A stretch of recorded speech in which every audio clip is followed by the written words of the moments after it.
Welcome back to Right Answers Mostly, a podcast on what you didn't learn in history class, but you really wanted to. My name's Claire Donald. My name is Tess Bellomo. We are having a vest day. Check us out on YouTube. We're both vesting it up. We look identical, but what else is fucking new? I know, truly, we got out of the car and we're like, of course we're matching. And with Birkenstocks. Exactly. Because, how are you doing, Tess? You know what? I'm good. I love being back at Pirate. We are recording at Pirate today instead of Spotify. They are having a wellness retreat, so... Yes, and you know what? It is nostalgic. It feels like childhood nostalgia. It does. It feels like a blast from the past, and I love that. I always have a hangover here we were talking about before, and like, of course, I don't know. I only had 2 cocktails last night. Yeah, but at that's when, like, 28, 29 is when I was like, oh, drinking is... tough. Really tough. Yeah, I agree. But hey. What did you have to tell me? Okay, so I texted... Is now the time? Let's get into it. So I texted Claire the other night, and I was like, I have something to tell you on air. It's not a big deal. Okay. But it's going to be shocking to you. Okay. So the other night, Kunal and I were like, what show should we watch? Like, what should we start from the beginning? Like, we like don't really have anything to watch right now. And I think with the news of Matthew Perry's passing. Stop. We started Friends from the beginning. Stop. You guys, Tess doesn't watch Friends. Wait, what do you think? I love it. Stop. Wait, what?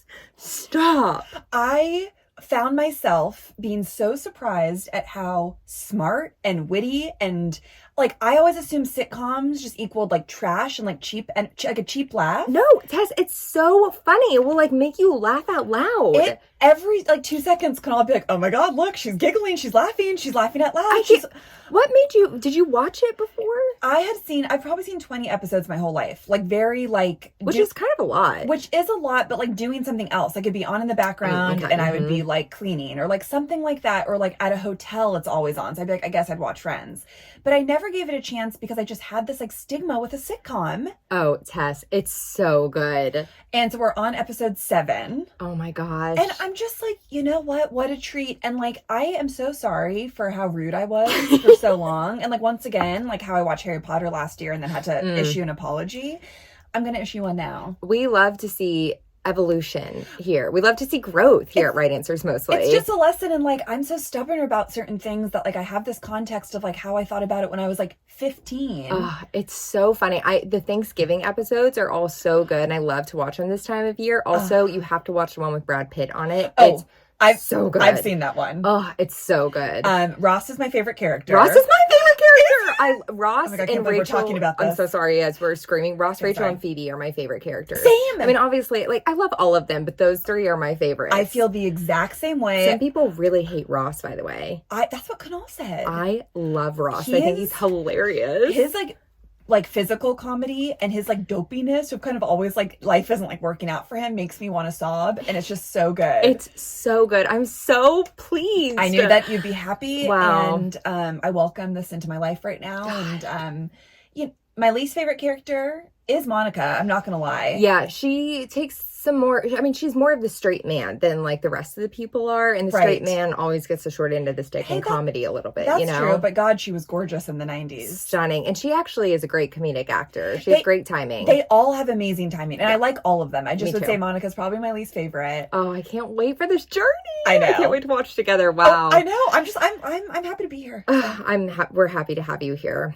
And R.I.P. Matthew Perry. Unfortunately, that news was really tragic. Really, really sad. It was very sad. But what a great way to honor his life and legacy because he was so talented. And so hot. So hot. I was like, no wonder Gwyneth Paltrow and Julia Roberts hooked up with him. He said that Julia Roberts was so shook when she broke up with him because he couldn't even believe that he was Yes! He's like, what the hell? But I can see it. Funny and hot and damaged a little bit, you know? Yeah. What more could you ask for, really? Truly. What a perfect storm. Yeah, seriously. So, but how are you? Everything is good. Guys, we are kicking off our whole month, our themed month of sex, drugs, and rock and roll with the queen of I Love Rock and Roll, Britney. So I've been in a little bit of a Britney hole. I'm excited to kind of pop my head up out of water. It's been really intense, but it's been good. I'm so proud of you that you've read this book in, 5 days? Well, it's such an easy, I could have read it in 2 probably. It's such an easy read. I was actually shocked when I first, so yes, guys, we're doing Britney. We're mainly just doing the book, The Woman and Me. I was shocked when I first got the book because I'm used to Jessica's book was like such a... Well, Jessica's book's like 400 pages, isn't it? It's such a chunk of a book. And this was more slimmed down, but like not an ounce like of wasted space in this book. Like she tells it all and it's good. Would you give it a rating? 5 stars. Why wow. not? It's a little... So my mom said that her other court reporter friends were having a hard time reading it because of the grammar on it. So I feel like Dib would have a hard time reading it too. Like incorrect grammar? Yeah, just like the wording. And there was a few sentences that I even had to be like, wait, what is she saying right here? Yeah, to be honest, guys, we'll just be honest. Like, I think that it was a ghostwriter, and I don't think there's anything wrong with that. I think she sat down with someone and just told her truth, and then they wrote it. And it's a little unsettling to think of someone trying to write it in her voice. You know what I mean? Well, it's hard because of the state that she's in right now. It's hard to like celebrate it. Yeah, like, exactly. And I think that's what people are having a challenging time with. Yeah, exactly. But it's just so interesting. I literally cannot wait. I honestly don't remember the last time I was this excited for an episode. I'm so excited too. So I love a book that just has like a blank white page, you know? Same. You're like, just I think make it look thick, but like. Exactly. It's like you need a little palate cleanser. Tess, what are your thoughts about Britney? What are your experiences with Britney? Thoughts on Britney is that I've always loved her. Mm-hmm. My access to her when I was a child was very limited because my mom did not allow me to get Britney or Christina CDs. Oh, that's so interesting. Much like in the Backstreet Boys episode, like I didn't have like pop culture like fandom in a way, but like I craved it. Like I was allowed to print out her album covers and I would just put them by my so the Oops, I Did It Again with the beads. The beads, that was my first cassette tape. I printed out and just stare at it for days and I just like had it up on my wall. But I didn't like get into her until like later early 2000s when it was a different time for her.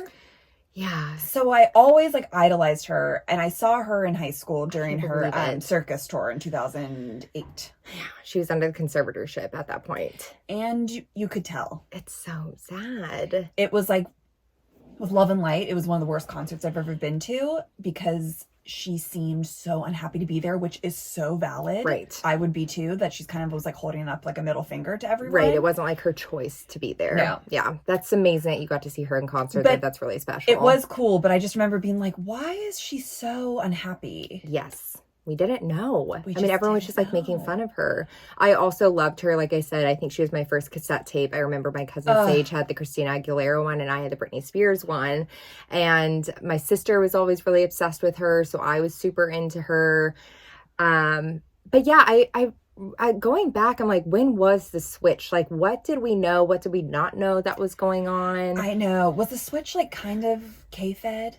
I think so. So like 2003? Like 3. Yeah, I think it was like, but things were going on the whole time. And I just like, I was crying watching TikToks last night, just of all these other people talking about how sweet she is and just like thinking that she has been in a prison for so long. And what we like blamed her for and like the scrutiny she would get for everything she did as a mother, as a woman, as a businesswoman. I was just talking to my mom, like, on the way over here because she's listening to an audiobook right now, and like we didn't even talk about postpartum in like the mid 2000s. No, which is so crazy. That's like a new thing that people are talking about, and women have been dealing with it forever. Also, she was like made to feel so old when she was so young in every realm. Like when she was 16, she was sexualized like a 25-year-old, and when she was having kids, wasn't she like 22 or 23? Yes, it's so crazy. I always forget how young she was when she was having kids, but also she was sexualized to be so much older while sexualized to also be so much younger. Well, that was the fad in the early 2000s, wasn't it? Yes, it sure was. Dressed up like a little fucking baby doll. And it's upsetting. And we're going to get into all of it. I hope you guys have read the book, or if you haven't, we're going to discuss here. But I do highly recommend reading the book because there's just so much in there, and I can only say so much. I know. I kind of want to read it after you, but I did say that Alice could get it after. Well, you guys are going to have so many notes in here, but hey,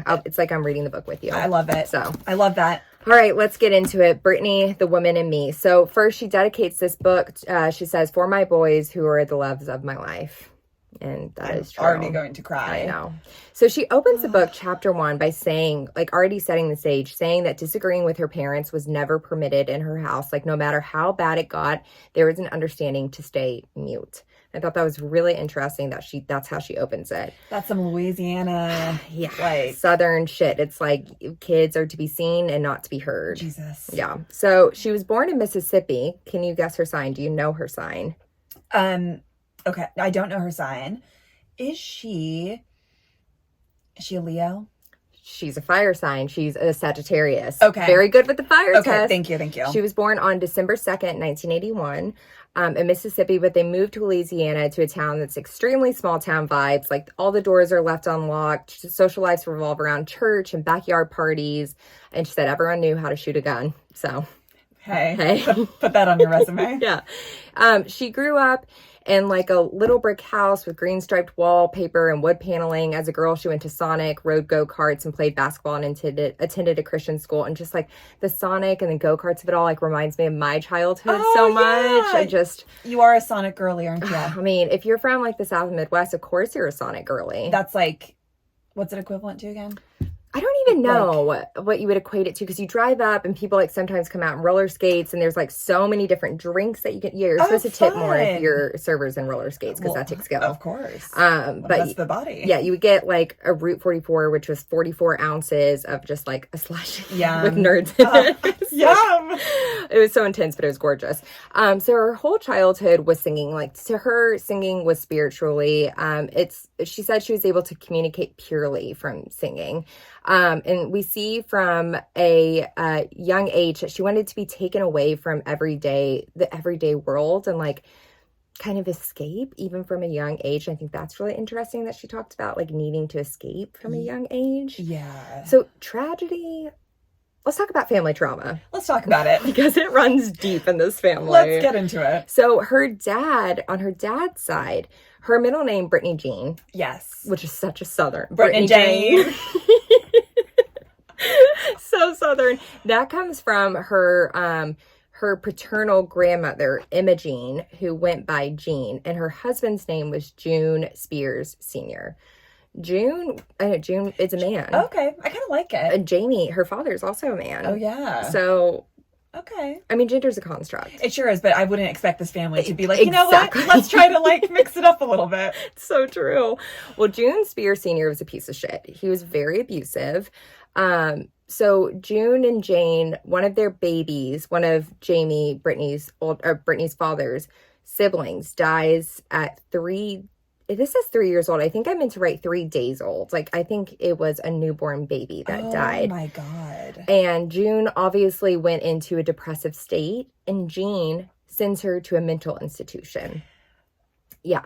Where she was put on lithium. Yeah.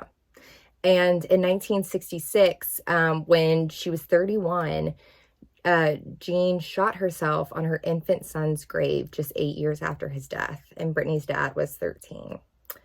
Oh my God, I have chills. So it's just like such intense tragedy early on. And that's just a preview of June. He was a police officer, so I think he was super intense. He eventually had 10 kids with 3 different wives. Oh my God. And he ends up sending another one of his wives to an insane asylum. Does he have like a fetish for this? It's just so, I mean, I think that's truly like the way to just get rid of women back then. If they had any feelings other than being like complicit. God, therapy wasn't really around. No. And he was extremely harsh on Britney's dad Jamie. He was obsessed with sports, and he made Jamie just exercise past the point of exhaustion. She said that no one has a good word to say about June in the first 50 years of his life. And it was said that Spears men tended to be bad news, especially in terms of how they treated women. That's something that they were known for. You should keep that in the back of your head for this episode. Exactly. Mm-hmm. Also, one of Britney Spears' aunts, one of Jamie's brother, later came out and said that June had sexually assaulted her. So there's just so much family trauma. This is a dark episode all around, if you guys haven't picked up on that. Yeah, I was expecting that. Yeah. And she said that her father is the reason why it is the way he is, to Britney and her siblings, is because of her grandfather, and that truly just growing up and throughout life, like nothing was just good enough. And then on Britney's mom's side, Lynn, her mom Lynn, grew up very different. Britney's mom's mother, her maternal grandmother, was this elegant British woman who met an American soldier in World War II. And then they fell in love, and she marries him. They go back to America. She's used to this like really posh London lifestyle. Oh. And then she's driving back through Louisiana to go live on a dairy farm. And she said that she was looking out the window. Apparently she was looking out the window, and she just kept asking her new husband, like, where are all the lights? Like, she thought America was going to be like this amazing thing. And then they're going back to rural Louisiana. And her grandfather never let her grandma travel back to London because he was afraid she would never come back. So he like trapped her there in Louisiana. God, men, just like calm the fuck down. Calm the fuck down. Give it up. Is it nice to also like have some space? Seriously. From your partner? Like, do you want to be with them 24/7? Well, I guess Britney Spears' grandfather was like, yeah, send him to a insane asylum if you want space. Yeah, that's like, true. Let's just like have some balance here. God. So it's just sad on both sides. But Britney's mom grew up with a lot more money than Britney's dad, and pretty well off, especially for rural Louisiana. And Lynn was this hot little thing in high school, and Jamie was amazing at sports. So they both see each other, and they're like... Oh, they met in high school? Yeah, they met when they were young. Britney said in high school, so I assumed they met in high school. And it was like bada bing, bada boom. They get married super young, 21 and 23, and they're poor because Britney's mom's family kind of cut them off once they get married. Oh. So they didn't have any financial help. Jamie worked as a welder at oil refineries, and Lynn started working as a teacher. And then Jamie begins to drink a lot, and he would just go on benders, and he would just go MIA, and he would miss birthdays, and he would miss Christmases. And he wasn't the kind of alcoholic that would like get mad and throw stuff, but he would just disappear. And Lynn files for divorce in 1980, but Jamie's dad, June, and his new wife beg her to take him back, and she did. Which is like, that's none of your business. Wow, I never knew that they had like marital issues. Oh yeah. I mean, this is never a stable couple. And that is for sure. And I didn't know he was an alcoholic, but now it just makes so much sense. Doesn't it? So things start to settle. He stops welding. He starts a construction business, and eventually opens up a gym, and he starts making really good money. And then Britney says they would throw these crawfish boils and all night long parties. And then she says in the book, quote, "I've always assumed their secret ingredient for staying up all night was speed, since that was the drug of choice back then." Like, well, apparently the kids back in those days really did love speed. Truly. But like, now everyone loves Adderall, and it's pretty much the same exact thing. Let's be honest. If not worse. The Adderall shortage in this country just proves that. Adderall is literally meth. And this is not the first, or this is not the last time we'll talk about Adderall in our story. I bet it's not, Claire. Yeah. I bet it's not. So they have Britney in 1981, kind of like they're getting back together, and what better way to... A baby can save us. A baby solves all relationship problems. It does. Britney talks about how she loved the women in her family. She was very close to her aunts and to her great grandmother. Oh, just like you. Yeah. Oh, it's just so solid. Yeah, so it's like she spent a lot of time with her great grandmother Lexi. She talks about as a kid that she loved to hide in cabinets when she was younger, and she said, I wanted to hide, but I also wanted to be seen. Both things can be true. And I was like, she's a Rammy. She is a Rammy. Both of these things can be true. I get that. I was a hide and seek girly myself. Yeah, well, I also think she wanted to hide for people to come find her. It was like a rush when someone was like, yay, I found you. And I think she wanted people to actively show, hey, I care about you and I'm looking for you. Damn. You know? That is very sad. Yeah. Unfortunately, Jamie starts drinking heavily again, and his businesses start to fail, and Britney feels the stress of her family's financial struggle and her dad's mood swings, and she was particularly scared when she would get in the car with him and he would just talk to himself as he drove, and she was like, that was so unsettling for me as a kid. Like, was he drunk when he was driving? I'm sure he was. And then just to see an adult when you're a kid and know something's not right. It's not a good feeling. No.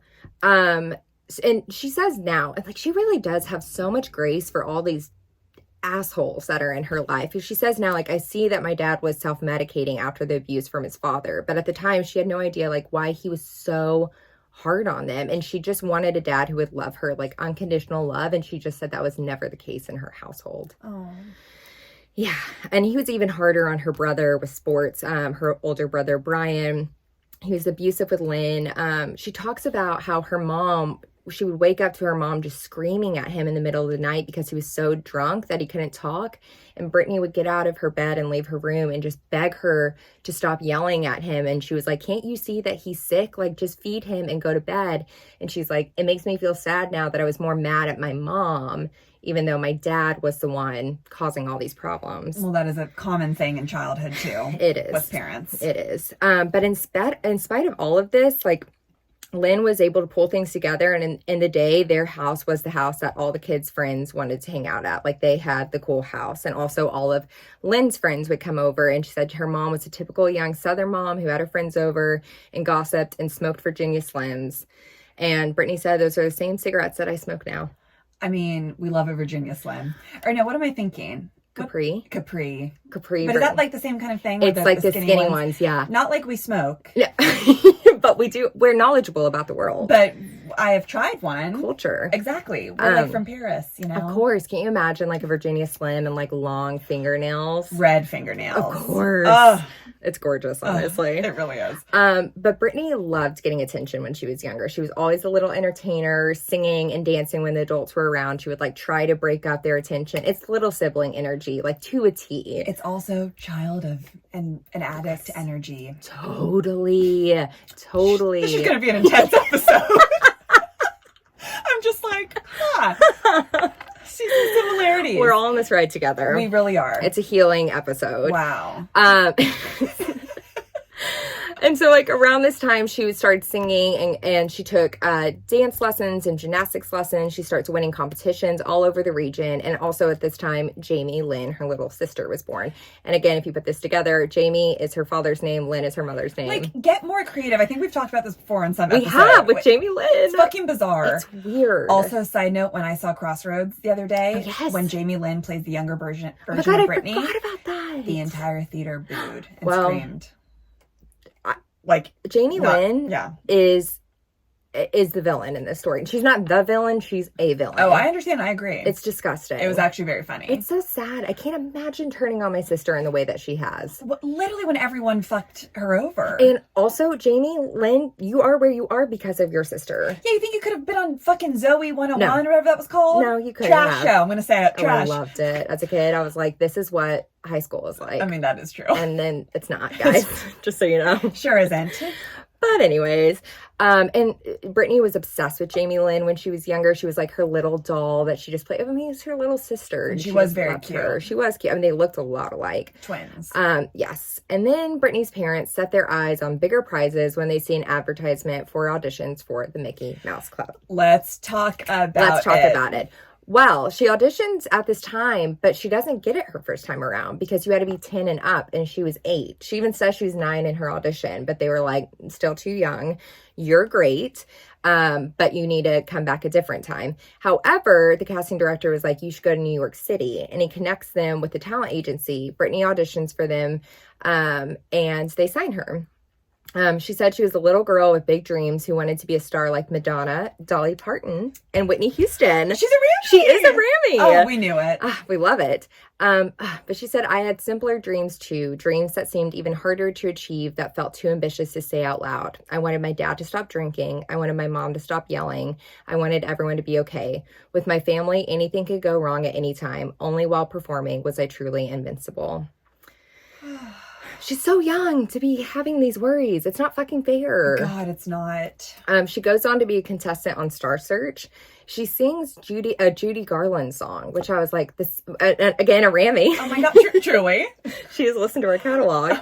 But how many parallels are there between Judy Garland and Britney? She's like the epitome of she's like our generation's stardom. Yes. Like of what stardom does to you. How they will take a woman and throw her away. And like drug her up and tell her she's not worthy. Exactly. But then like we'll use her for all the success. Yep.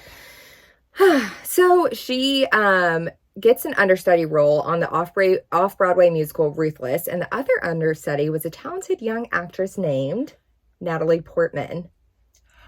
I forgot about the Natalie Portman of it all. Yeah. Natalie Portman. Oh, yeah, I guess she was like really young when she started acting. So they were both understudies for this off-Broadway play. Were they friends? Yeah, I think they got pretty close from this because later on they throw like a New Year's Eve party together. Natalie Portman as a child would have scared me. Oh, like, so intense. Like so intense and so like a little like I'm a little better than you. 100%. That's why I'm like, I can't imagine more opposite people. No. But it worked for them. It wasn't really, there wasn't really time for her to be a regular kid though, which also probably another reason why they're friends, because they're not regular kids, you know? Yeah. Or make other friends, because she had to work nearly every day, and Saturday there were 2 shows. And she starts to get really burnt out. Like, she doesn't enjoy it. She's the understudy. So she has to stay up till midnight and doesn't even get to perform half the time. Sweetheart, I would not be able to. Understudies that is passion for your craft. I was like offered a couple understudy roles in college and I was like, I refuse. It's just so hard. And like just now. I can't imagine. But then she eventually does get the real role, but she's burnt out. And then when she finds out that she has to perform on Christmas Day, she's like, be fucking for real right now. I'm not performing on Christmas. We love that. We love the boundaries. What? Yeah, and so she quits. Good for her. I know, and she's a kid. Do you get paid for like just the time you perform, or are you paid for like as an understudy? Yeah. That's a good question. I wonder if you get paid steady and then you get a bonus if you are. I would hope so. I would hope so too. I mean, you to stay up till midnight to not get paid? No, thank you. Absolutely not. So she actually moves back home to Louisiana. This is the time she gets really into basketball as a point guard. Like, she was little, but she was like scrappy and fast. I love that she plays basketball. She did. She was like, I wasn't interested in cheer or dance. Like, I felt free on the basketball court. Basketball is my favorite sport. I like the way they dribble up and down the court. Of course. And she loved the thrill of the game. But then she auditions for the Mickey Mouse Club again and books it. And if you are familiar, she does get the role over our girl Jessica. So always a complicated part of the story. Yeah, she doesn't mention Jessica once in the book. Really? No, not once. Jessica mentions her in her book. Quite a few times, and all in positive ways. Very positive ways. Both Britney and Jessica don't seem to have nice things to say about Christina Aguilera, though. I'm going to say something. Say it. Nobody has nice things to say What about Christina is that? Aguilera. And we all know how people stereotype pop stars and, right. It's the bitch, the diva, all that, which we don't condone. However, there is something about if everyone Christina that seems very unsupportive of other women. That seems to be the narrative from these women personally. Well, Pink talked about it. Oh, about Christina Aguilera? During Lady Marmalade. Oh, yeah. Oh my God, what an iconic song. She said she wasn't nice. Oh, she said it was this whole ordeal to try to perform that. I trust Pink. I trust Pink with my life. Same. She is Mother. She is Mother. We'll do a Pink episode. Oh my God, we should. One of the best concerts I've ever seen. Oh, I'm dying to see her. She's just flipping around the whole time on stage. She just did a 60 Minutes interview and it was so good. She's so good. I love her. Let's do it. Okay, so she gets cast, and being on the show was like boot camp for the entertainment industry.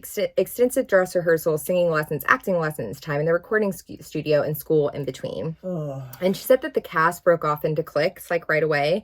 It was like the older kids, which were Ryan Gosling and Kerry Russell. And of course, Jessica and Britney both said this. Everyone had crushes on Ryan Gosling. And Kerry Russell is an angel from literally up above. Her hair. Incredible. And then she said the younger kids who she shared a dressing room with was like Christina Aguilera and this other girl who I'm sorry, I forgot your name. But I hope that you're living a peaceful life. She's like, I always get this. And then she quickly connects with a boy named Justin Timberlake. So, one time they were at a sleepover, and there was a game of Truth or Dare, and he kisses her while a Janet Jackson song was playing.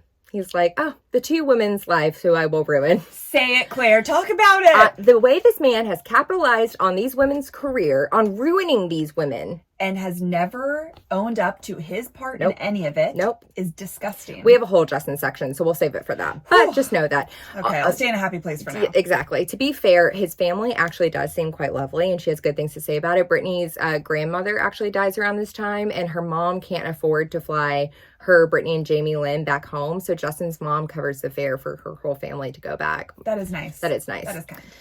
And it seems like she really did love the Mickey Mouse Club. It just like ignited something in her where she was like, I know this is what I want to do with my life now. However, most of her castmates moved to New York and Los Angeles, and she goes back to Louisiana to just live a normal high school life. Because were her parents like, you need to graduate?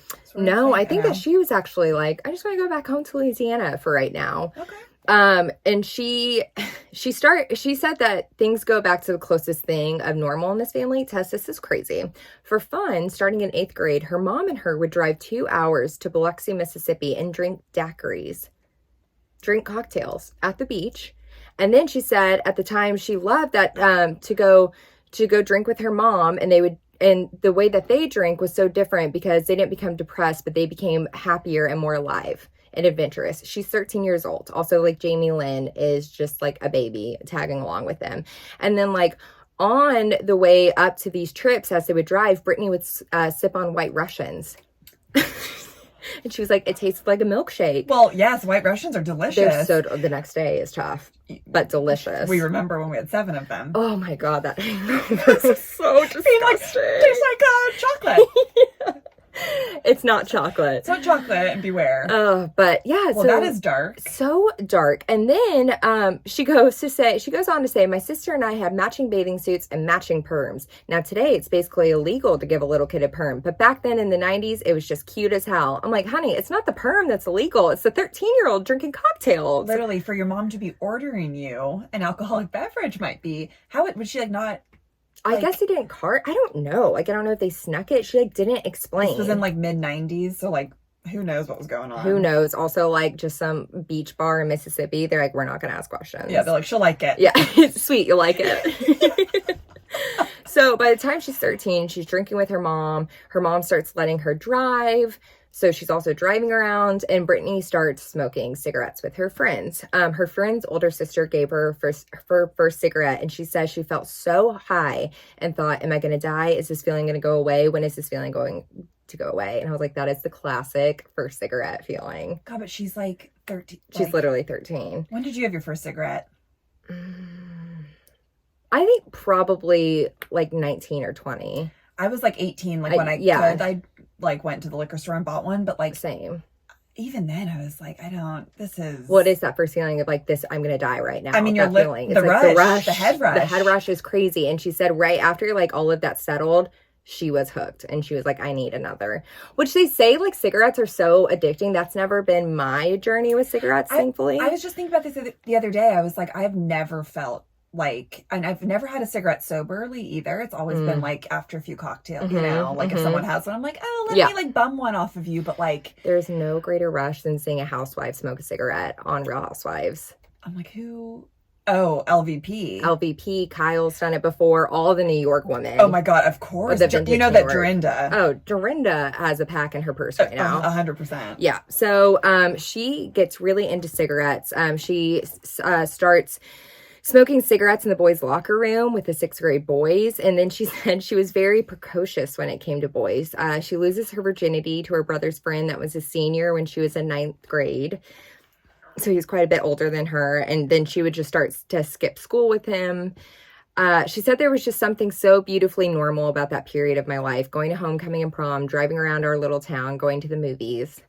God, she probably misses that feeling so much. Like, also, didn't the media try to say that she was a virgin until Justin Timberlake? They sure did, Tess. They sure did. And her management tried to hold on to that, too. Why was that a thing that everyone, like, thought was cool? I don't know why that was a thing. It's really creepy. It was, like, the token virgin. We see that with Jessica. We see that with all these pop stars. We sure do. But she missed performing. She goes, I had tried to go back to being an ordinary teenager, but it hadn't worked. I still wanted something more. So her mom sends the entertainment lawyer she had kept in touch with a video of Britney singing.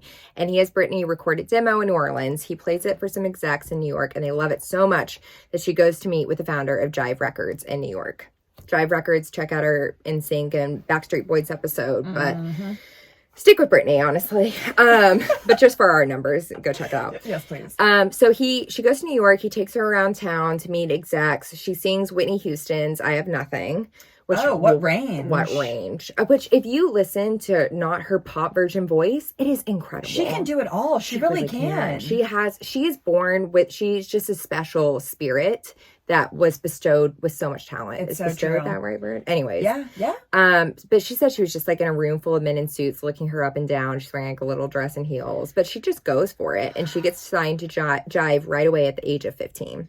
Here we go. Here we go. So Lynn was working as a teacher, and Jamie Lynn was so little that her mom has her family friend Felicia, who ends up just being her guardian and later on her assistant. But her mom stays in Louisiana, and Brittany's in New York with Felicia. So she has like no blood family with her at 15 in New York City. Felicia's like the one person that she ever really trusted in her life, right? I think it's the one person, I was literally just talking about this. I think she's the one person who actually cared about her. However, it's still complicated because she's still on her payroll though. Yeah, like how can it ever be 100% pure? How can you ever 100% trust? Even though I truly believe Felicia has her best interest. She was a bridesmaid in Brittany's wedding to K-Fed. Really? Yes. She's a bit older, isn't she, than Brittany? Like, yeah, I think she was in her 30s when her mid to late 30s when she came out. Got it. So the label put Brittany and Felicia up in an apartment in New York. She would drive to New Jersey every day and go into a booth and sing. And she like didn't really have any idea what was going on at this time. She's just kind of like, I want to do whatever I can to get my song on the radio and to sing. So I'll just do whatever anyone tells me. Her first album starts coming together, and then this executive is like, you need to meet this producer from Sweden.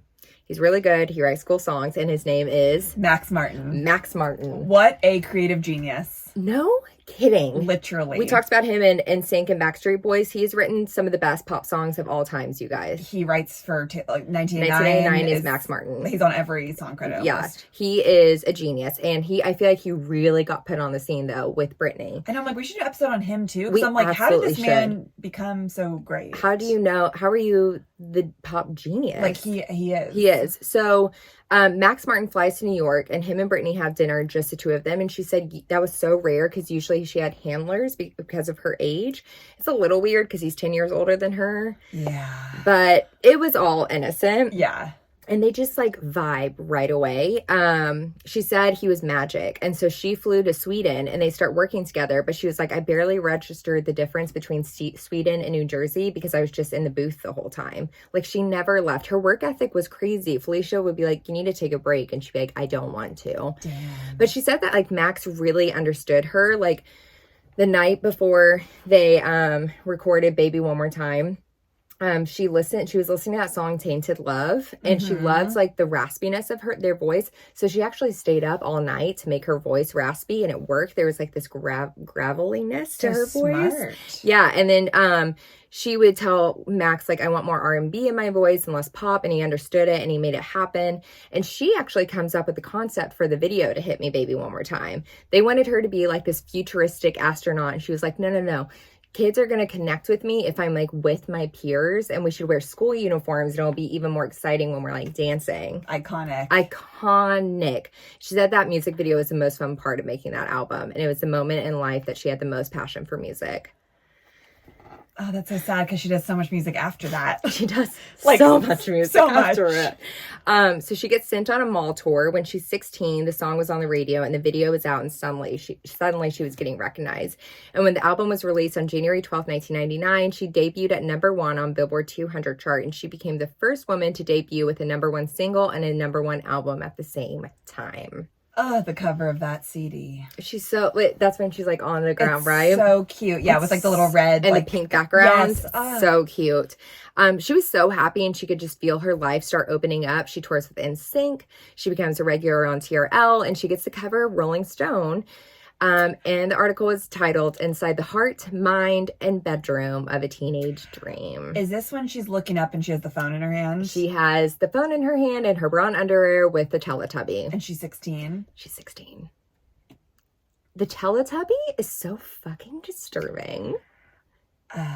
It's so disgusting. That is, yeah, that's really gross. And it's like being like inside the bedroom of teen dream. I don't like it. Of a child. Yeah. Of a child, you sickos. Truly. So as Britney is touring with NSYNC, she starts falling head over heels in love with Justin Timberlake. She said they were like magnets. Okay, so I want to read a little quote from the book. She said, his band NSYNC was what black people then called so pimp. They were white boys, but they loved hip hop. She's like, and they were idiots. Literally, she goes on to say, like, they would try too hard to fit in. Once he saw Genuine and he got way too excited and he goes, quote, "Oh yeah, faux shiz, Genuine. What's up, homie?" Ew. Justin has always appropriated Black culture. Oh, he 100% has. And this man needs to be stopped. 100% has. And she said that, like, I love that she's also embarrassing him in this book. And it's like, look at what a loser yeah, she's he like, is. I wasn't going to put this in, but yeah, I'm going to put this in. I'm going to put it in. Apparently, Michelle Williams reading that line in the audiobook is amazing. Bless her work. Bless her work. He also got his first necklace, a giant T that stands for Timberlake. I'm sure it's like blinged out. Where is he from? Memphis. But she notices from the beginning that they were treated different in the entertainment industry. Everyone would ask her about her breasts and if she got plastic surgery. The interview compilation that I have seen of male late night talk show hosts asking her if she has implants or not. Why do you care? Why are you talking about that? Is wild. It's disgusting. Yeah, can you imagine having the #1 album and someone's like, "So are your tits real?" I mean, that was like all like, "Are you a virgin?" Yeah. You know, like, what do you do for your 6-pack? Which I'm still like, what did you do for your 6-pack? but like that actually. I mean, probably not great. Yeah, things. no. It's just disgusting. And at one point, MTV made her sit down in front of a TV monitor and watch strangers give their opinion on her 2000 VMAs performance, where she went from wearing a suit to and hat to a glittery bikini top and tight pants. And people kept being like, she dresses too sexy. She's a bad example for kids. And then they have cameras on Britney watching her reactions, watching these people just like tear her apart. Honestly, I'd be like, I look fucking amazing. Yes. And you're just jealous. Literally. That look is one of my favorite Britney looks of all time. When she has the hat, she takes it off, her hair goes down. She's such a hat girly. But she looks great in a hat. She does. Well, she does say that because there's someone who's like, she looked amazing. I wish I looked that good. And you can tell she's trying to be like, how do I react to this? That's terrible. Yeah, and she ends up saying like, well, I never said I was a role model. I just danced and sang my heart out. I'm not these kids' parents. Also, why do these pop stars have to be role models? We have got to stop looking at celebrities for our moral compass. 100%. We have to stop thinking that, like, no one is saying this about male pop stars when they're teenagers, being like, is you going to be a good role model for my boys? Like, what does role model even mean? Also, she's a kid. Why is she supposed to be a role model for your kid? Exactly. Just be a parent and, like, parent your child. You are the parent. It's so disgusting. So this was her first real taste of backlash, and she said it felt like every time she turned on a show, there was another person taking a shot on her. She said, quote, I never was quite sure what all these critics thought I was supposed to be doing. A Bob Dylan impression. I was a teenage girl from the South. I signed my name with a heart. I liked looking cute. Why did everyone treat me, even when I was a teenager, like I was dangerous? Damn. And there it is. Damn. Yeah. And she talks about noticing at her shows how a lot of men started showing up, older men by themselves, and just start staring at her. And that made her feel really uneasy. Can you imagine? Yep. And she said she just starts feeling the pressure from the world and the industry early on. So she starts reading religious books and taking Prozac. Oh, I was going to say the religious books are going to help, but Prozac will, sweetie. Prozac will actually do its work. Right. Exactly. So when Oops, I Did It Again came out, she's a household name and in control of her career. She's able to build her mom a house and settle all of her dad's debts and give him a clean slate. And she really does just take off. Super Bowl halftime performance, the Slave for You performance. She's the face of Pepsi. And then she tries her hand at acting. So, Tess, you just saw Crossroads for the first time. I did. That was her first film. That was filmed in March 2001. It was the same time that she was recording her second album, Britney. Or no, Oops, I Did It Again was her second album, I think. Yeah. Britney was her third album. What was the cover of Britney? I think it's blue and like yellowish kind of. She's sitting on a stoop. Yes. I think that's Britney. Oh, that's Slave for You and all of that. Where she's like going like protected. that. Yeah, oh, exactly. Yeah. I listened to that song. I was like, wow, foreshadowing. What a great song. What a great was song. Was she writing her music at this point? Time. I don't know. I wonder how much. Right. Yeah.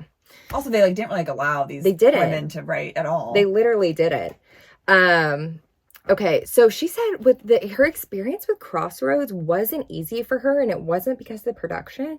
She couldn't help herself from method acting, she said. But I'm a little confused. Okay, so she said she became Lucy, and it took over her life, and even when production was done, she was Lucy.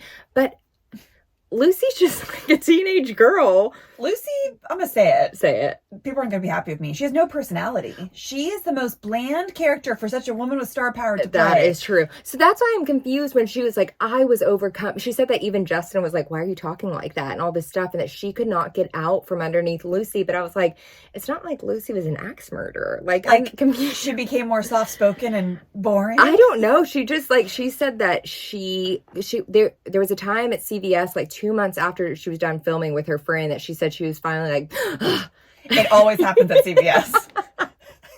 Shit goes down. It truly. In CVS's. And so then she auditions for The Notebook. And her audition tape is going around recently. It's so good. It is so good. It's very modern. Yes. Like, it's a very present audition, and I appreciate that. Is it right for the role? Absolutely not. No, Rachel McAdams did her audition tape is so fucking unreal. When she's just sobbing. Wasn't there someone... Oh, is this a rumor that Britney Spears was perhaps going to play Rose in Titanic? I feel like I've heard that before, actually. It was like... She didn't mention it in her book. Okay. I thought like maybe she didn't audition, but there was talks of like her, Cameron Diaz, or Gwyneth Paltrow playing Rose. I think Gwyneth Paltrow, okay, but Kate Winslet was the woman for that role. And definitely not Britney. Definitely not Britney. And that's the thing, like, she was so present in her audition. It's just like there's some actors that are not like period piece actors. No. And she wasn't that. She said in the book that it literally came down to her and Rachel McAdams. This is her story to tell. Of course. Of course. And we'll leave it there. She's so gorgeous. Like, you want to stare at her the whole time. Yes. Much like Rachel McAdams, yes. when you're just like, you are like magnetic. It would have been so cool to see like Ryan Gosling, like Mickey Mouse Club again. A different movie. A different movie. Would love to see her in like a rom-com. Same. She would be perfect. Like a 13 going on 30 type. Yeah, you know? one with like a little more emotional grounding. Because she can do it. She can. We saw her. She just needs the material. Exactly. Wow. So she's actually having a great time in her career at this point. She's 19 years old. She's on tour for Britney. She's the youngest person to perform and host for SNL. She actually gets asked to be in the movie Chicago. But she said she turned it down because she was afraid of the method acting. Oh my God. I'm dying that Crossroads like traumatized her. Same. That's I was like, what? Was it like the family stuff, you think? In Maybe. Like totally. Because there's a lot of stuff with her mom. Totally. And her dad. Her dad's like toxic. Yeah. Maybe that really was what it was. And she was like, I should have got an acting coach to like take me out. She would have been so fun in Chicago. She would have been perfect as Roxy. Cute.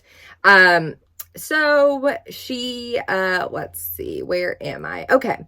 So she turns that down, but she's also like so happy in her personal life. Like Justin and her live together in Orlando. They have a house together. How haunting. Why? Orlando was the shit Disney? in the early 2000s. Yeah, I guess like Mickey Mouse Club. Remember NSYNC and Backstreet Boys were both formed in Orlando? Was Orlando like what Miami is now? Of just like maybe, but like that's so generous. You know, that is very generous. They like lived in a 2-story, like I think Spanish style house with a pool. Like Nick and Jessica's. Yeah, I bet they were. And I think neither one of them were ever there. But they were just young and in love. And she said that the denim outfit, she got the idea because in the South, moms are always like, we're going to color coordinate and match. And so when they were going to this award show, she was like, we should match. Let's do denim on denim. One of the best red carpet looks of all time. I'm going to say She it. made this man. Like, he would be nowhere without her. Isn't this how it always goes with these famous pop stars that are together? It sure is. It sure is. So, there was a couple of times that she knew in their relationship that Justin had cheated, but she was just so in love that she said she just let it go. Like in 2000, paparazzi caught him with one of the girls from All Saints. Is that a group? Oh, I don't know. I guess so. But she was like, I didn't say anything at the time because we'd only been together for a year. And I was like, only a year? Oh, sweetheart. Well, so again, she was like, I can't say anything. This is just like kind of boys will be boys. She said one of her dancers was hanging out with him and told her that he gestured towards a girl and said, yeah, man, I hit that last night. And Britney won't reveal who it was because she says she's actually very popular and she's married with kids now. Who is it? I don't know. I know that there's been internet rumors and I should have looked it up, but I literally have no idea who it could be. Like another singer? Maybe. Like it would be someone that he would be around. So it was someone who was like, is it Mandy Moore? Does she have kids? She does. Interesting. You You guys let us know. Wasn't Mandy Moore opening for... Oh, was she? She was opening for someone at some point. Well, it's someone who's very nice and is popular and has kids now. It could be Jessica. What about no? Hillary is younger. Yeah, it could be Jessica. It could be Jessica. I mean, they kissed, but she was a virgin. Oh, that's right. No, it wouldn't be Jessica. Yeah, that's right. Joe Simpson would not allow it. No, absolutely not. Yeah. So now we all know. Actually, Britney says that she was like, well, I'm going to get mine. And she ends up making out with a guy. And then she ends up telling Justin, though. So then Britney becomes pregnant with Justin's baby. And it was a surprise for her, but it wasn't a tragedy. Like, she always expected them to start a family together. But she's like 20? Yeah, she has to be 20 at this sweetheart, point. Take your time with this disgusting man. But I'm sure always already at this time, she feels like an adult. That's true. And also her parents had her really young. Mm-hmm. She's from the South. She's like, and he's from the South. Right. If you're 20, you're like, I am ready to. I'm shriveling up. Yeah, exactly. So it's time. Don't have a geriatric pregnancy. Exactly. At 25. Tough. Yeah, tough. So Justin was not happy about the pregnancy. And he definitely didn't want it. And so she has an abortion, and she said it was a decision that she said she never would have done if it was just up to her. Which is really hard to hear. That is heartbreaking. She also has it at home because they didn't want anyone to find out. Also, her parents don't know. Literally, the only two people who know in the world besides Britney are Felicia and Justin. Like, she took the pills at home? She took the pills at home. Okay, she took abortion pills at home because they didn't want to go to the hospital and fear that someone... Which is so disgusting that someone would reveal, I saw Britney Spears at the hospital getting this procedure or something, you know? I know, but I mean, but they would. Disgusting monsters. I mean, of course. I've always wondered actually that about celebrities. I'm sure that happens a lot more than we know. Right. Like all the time.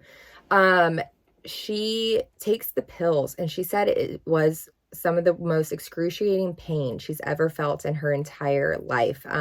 She had excruciating cramps on the floor, and she was just sobbing and screaming, and she was in unbelievable pain, yet she still didn't get taken to the hospital. That makes me feel sick. Sick. She said Justin came in to the bathroom floor and laid on the floor with her, and at some point he thought that music would help. So he gets his guitar and lays there strumming it with her, which I would just bash that guitar in. You disgusting, selfish prick. Literally, it's like making it about him. That is like the Barbie scene. I bet he started singing fucking Matchbox 20. No, totally. You know what? He sang one of his own songs. He's like, I'm actually working on this right now. I wrote a little something for this. Oh my God. Yeah. So she said this whole experience messed her up for a while because she just loved Justin so much. It was so painful for her. And she said, I should have saw the breakup coming, but I didn't. So he's making his first solo album, Justified, and he's extremely standoffish, and he ends their relationship by text message. Mm-hmm. And not even like an iMessage, like back in the day with fucking Tina, like the green little bubble on your flip phone. Yeah. Tess, they just went through this traumatic experience together, and he ends their relationship by text message. And he's the one who forced her to have an abortion. Yes! Yes! And then, oh my God, so she could have like... if she wanted to raise that baby on her own. Yes, she could have. She's never had someone in her life be like, hey, you can make this decision that you want to make. That is, I like just put those pieces together. Like, that is so He evil. Was so, like, NSYNC, remember in our NSYNC episode around this time, they were all like, fuck you. No wonder he's hiding out like a little baby right now. Yeah, well, maybe you should take some time off. I hope he does for a long time. I do too, forever. Literally. So she was devastated. She was clinically in shock. She said she couldn't talk. She barely left the house. He flies to Louisiana to visit her, and he brings her a long letter that he had written and framed. Yeah, he framed it. And he said, I can't breathe without you. And she was like, damn, he's such a good writer because that's how I feel. She said she still has that, like, framed letter under her bed. I can't breathe without you. That's like the most basic thing you can say. Like, that's not a creative, poetic. That's why I'm like, she's still kind of stuck in that younger mindset too. You know, when you're like 16 and someone's like, you are my world. And you're like, fuck. It's like your first love. Yeah. She just wants time to mourn all of this, but she's pushed to perform as she had tour dates left in her contract. She said that at this time she just fantasized about quitting it all and opening a little shop in Venice Beach with Felicia. Oh, imagine if she did. I would frequent it every day. She still should. She still should. She tells her team after this tour that she needs a little rest, and everyone gets really nervous. They make her do an interview with People magazine in Louisiana. She wasn't promoting anything. They were just like, you need to tell everyone that you're okay. They make her empty out her purse, like trying to catch that she has like drugs and cigarettes in her purse, and she doesn't. And her mom's like, yeah, she's never been close to a breakdown. And she said part of what made this time so difficult is that Justin's family was like her family. Like at the holidays, she would go to his family. And so it's like she lost Justin and a loving family because her family's never been like that. I mean, that is hard. Yeah. And she said at this time, she starts noticing Jamie Lynn starts acting a little different, like very bratty. They're having very different childhoods. Like now Jamie Lynn has money because of Britney. And she said that Jamie Lynn was like Ariana Grande's 7 Ring song. Like, I see it, I want it, I got it. Like everything like that. And she says, when I tell you she was a total bitch, I'm not exaggerating. Britney! Call it out. She seems like a little brat. Yes. I'm not gonna lie. No, of course. And then it's at this time that Britney's parents got a divorce too, and her mom was really depressed and like was self-medicating, and Jamie Lynn was so terrible to Britney's mom, and Britney would say, are you gonna let this little witch talk to you like that? And then Britney said she just felt like a ghost child because everyone else was like getting all the attention and Britney was providing for their family, but they didn't give a shit about her. Yeah, and it's at this time that she realized she doesn't like belong anywhere. She doesn't belong in Louisiana, at home, where she's from. She doesn't belong in the industry in LA. And she has no community. She has no community. And she says at this time she starts feeling like she's Benjamin buttoning, and she's becoming younger in her mind. She like started feeling like a child again, and not a good way. Well, that's a trauma response. Exactly. And you have no one to talk about it with. Does she not have friends? Not really. Because like she's so busy and like she probably doesn't trust people. Exactly. I think she was just so busy she didn't have time to make friends. Yeah. And then Justin releases Cry Me a River. And in this music video, if you guys don't know, there's a woman who looks just like Britney, and she cheats on him. And she said the media goes crazy and describes her as a harlot who breaks the heart of Americans' golden boy. The truth, I was comatose in Louisiana, and he was happily running around Hollywood. Are we going to talk about the interview? Which interview? Diane Sawyer? Yep. Her family makes her do an interview with Diane Sawyer, and you do a really good impression of her. Of Diane Sawyer? Yes. Oh, what does she say during it? She's like, does it hurt you to think that he's so heartbroken? Yeah, she's like, what did you do to him? It's so crazy. It's crazy. So her parents, it's somewhere in here, but her dad, like, okay, here it is. She didn't know like that this interview was happening. They told her the day before. They don't tell her any of the questions, and they were all such embarrassing questions. Mind you, he has cheated on her. He made her get an abortion, and now she has to sit here and be like, what did you do to him? Fuck Diane Sawyer. Fuck Diane Sawyer. She's crying on that interview. This like basically teenage girl that you're making cry, and she can't say her truth. Yeah, no one allowed her to ever express really what was going on. No, no one did. And like, fuck her parents for making her do that interview, and fuck her team. And Britney talks about how like Hollywood is always gives more leeway to men than it does for women. Like she didn't even cheat on him. Was it that interview too where Diane Sawyer's like, what's with the crop top? Yes. It's that whole interview. And it's like, don't be jealous. Sweetheart, we see it from a mile away. We can see it. We can see it. And Britney says, I don't think Justin realized the power he had in shaming me. I don't think he understands to this day. Everywhere she went, she started to get booed. And it's actually at this time that Justin revealed that they had sex.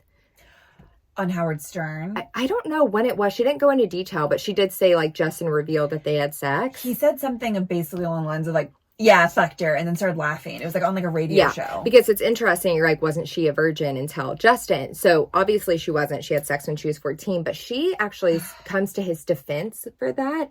She's like, I'm actually relieved that he'd said that, so I didn't have to like have this coming out to the world that I wasn't a virgin, because my management put so much pressure on me to be a virgin, and that's not who I was. And now that he did it, I could just be like, yeah, that's who I am. That's fair, but that's also like not his story. It's all like, it's frustrating. It's really frustrating. And she just feels so much shame around this time. And she said that she has been so like disturbingly empathetic that she also like feels like when all this stuff was happening, that it was karma and that she had done something wrong and that she deserved all this bad stuff to happen to her. She doesn't have her family being like, how are you doing? Yeah, or like anyone. So Justin bounces right back in the dating pool. So Britney takes some time, kind of, not really. I mean, not like emotionally. And she's like, hey, I should try to get back out there too. So she sees Colin Farrell and she's like, he's hot. Yep. And his friend's like, oh, he's shooting a movie right now. So she gets into her car and she drives onto the set of SWAT, what he was shooting. She just walks right onto set and the director's like, oh my God, Britney, come sit down in the chair. Like, come over here. And then Colin Farrell goes over to her and he's like, hey, you have any notes for me? Yeah.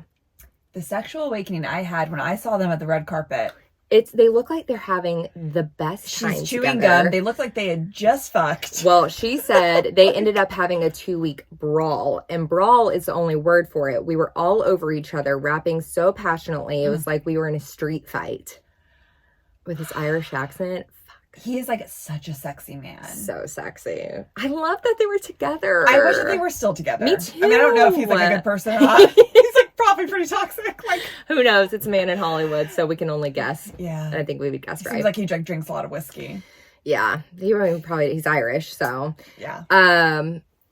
Okay, so that was great for her, but it didn't last that long. She hosted a New Year's Eve party with Natalie Portman, but she was like, this social anxiety just started really building, and it was just like, because everywhere she goes, everyone's judging her, so she didn't ever want to leave her apartment or talk to anyone. So she kind of disappears for months in New York City in her New York City apartment. She hardly left. She orders takeout. She talked to her security guard and Felicia, and she just kind of fell off the face of the earth. And one of her only visitors was Madonna.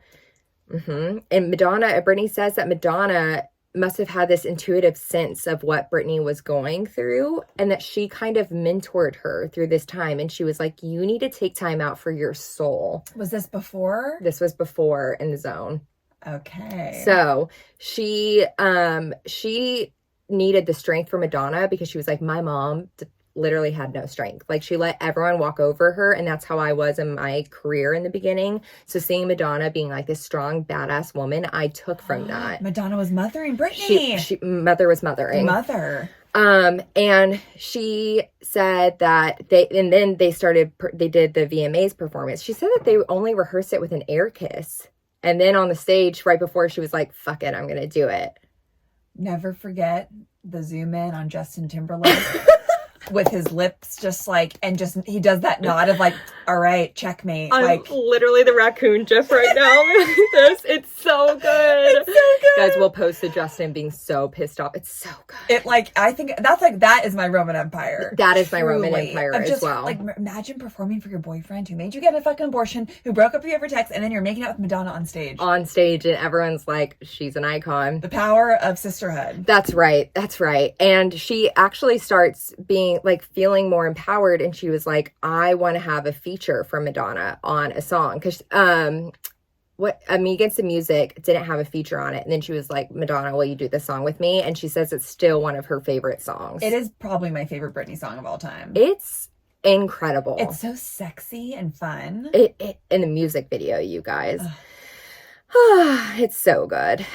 So then at this time, she's like, okay, I have money now. I don't have to go back to Louisiana for the holidays and stuff like that. Yeah. So she takes all of her friends to Vegas.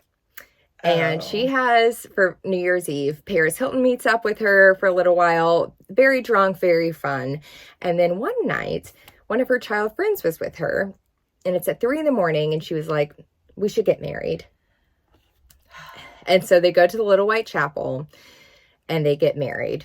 She says, quote, people have asked me if I loved him. To be very clear, he and I were not in love. I was just honestly very drunk, and probably in a more general sense at that time in my life, very bored. Honestly, iconic.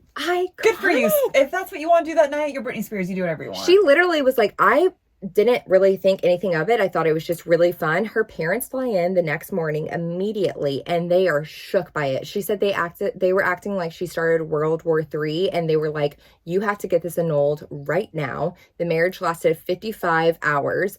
Britney said she thought it was strange how they got involved so quickly and decisively without her even having time to regret it.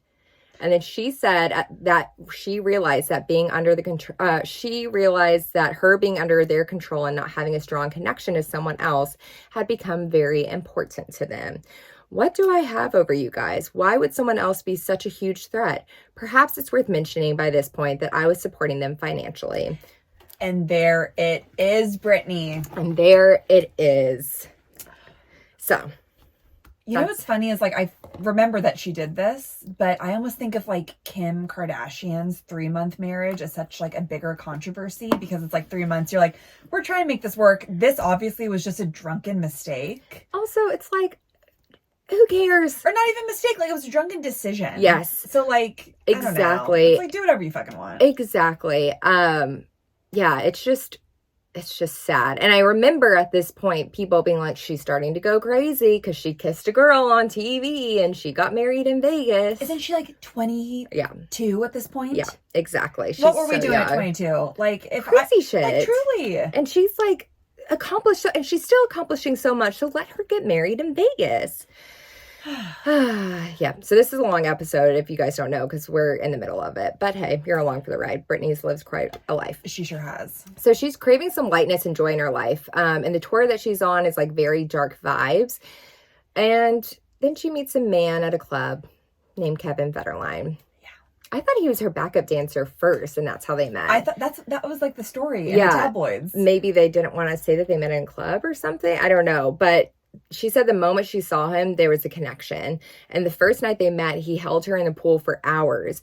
And like what we see from her is just desperate need for intimacy. Like she would go on and on about him just holding her. Being held in a pool, side note, is by like a man. Mm-hmm. It's probably my favorite thing. It you is know what I mean? Because you feel so just like light and like you feel so light. You can just be held for hours. As a tall woman, there's not moments in my life very often that I feel dainty and light. Talk about it's real, Claire. Talk about it. So the fact that a pool can give that to us. Yes, and no one gets tired, and it's like an intimate like.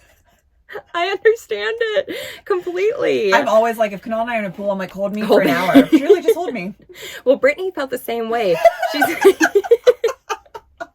She said, quote, meanwhile, the press kept suggesting famous men I should date, royalty, CEOs, models. How could I explain that I just wanted to be held for an hour by a man in a swimming pool? Yeah, she didn't want that. She wanted just like an average Joe. She always has just wanted like a really average guy. Her taste has always been questionable, but it now makes sense with all the trauma. To be quite frank, with Love and Light, like she's a trashy girl from Louisiana. Of course, she just wants that. And that's her taste, and that's gorgeous. And that's fine. But she always also holds on to him like there's no tomorrow. And they have a playful relationship at the beginning. He has this like bad boy image, but she had no idea for a while in the beginning of their relationship that he had a toddler and his ex-girlfriend was 8 months pregnant. I remember this from like Us Weekly. That is disgusting. And then she confronts him about it and he's like, oh yeah. And she's like, you failed to mention that? Was he much older than her? Or I don't no? know, actually. They seem kind of around the same age.